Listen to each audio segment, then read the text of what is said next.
कराची चिड़ियाघर में शेर मर गया है। Karachi Zoo's recent track record of taking care of its animals has been quite poor, to say the least.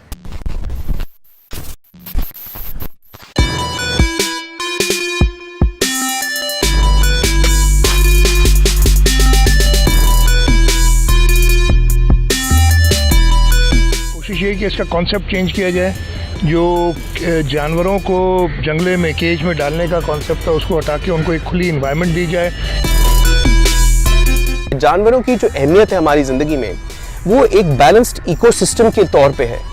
उसको उतने हुकूक हैं इस दुनिया पे जितने हमें हैं, और हमारी इनफैक्ट जिम्मेदारी होती है कि हम उसको उसके हुकूक दें, उसकी बेहतर उसकी देखभाल करें, क्योंकि हम अशरफुल मखलूक़ात हैं। तो हमारे कंधे पे ये बोझ है कि उस बेज़बान जानवर को आप उसको सही तरीके से उसकी देखभाल करें।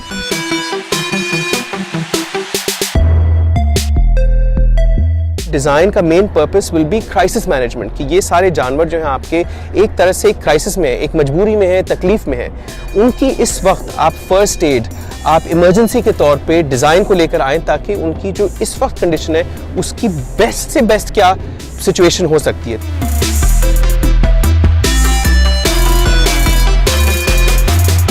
इस वक्त आप कराची ज़ू में देखेंगे कि सारे पिंजरों में या तो सीमेंट लगा हुआ है और जो बाहर के इंक्लोजर्स है वो एक ही मिट्टी है, रेत।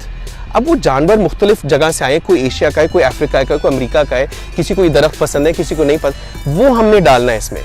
जो बिग कैट्स का एक दायरा होता है जंगल में, नेचुरल एनवायरनमेंट में, वो 2 एकड़ का होता है।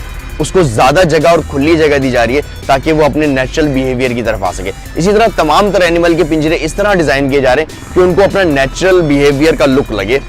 जाहिर है जो जू कीपर है उसको सिखाना होगा कि इस माहौल में अब उसकी क्या जिम्मेदारियां हैं, इस जानवर को अब इस इन्वायरमेंट में देखभाल उसकी करने के लिए।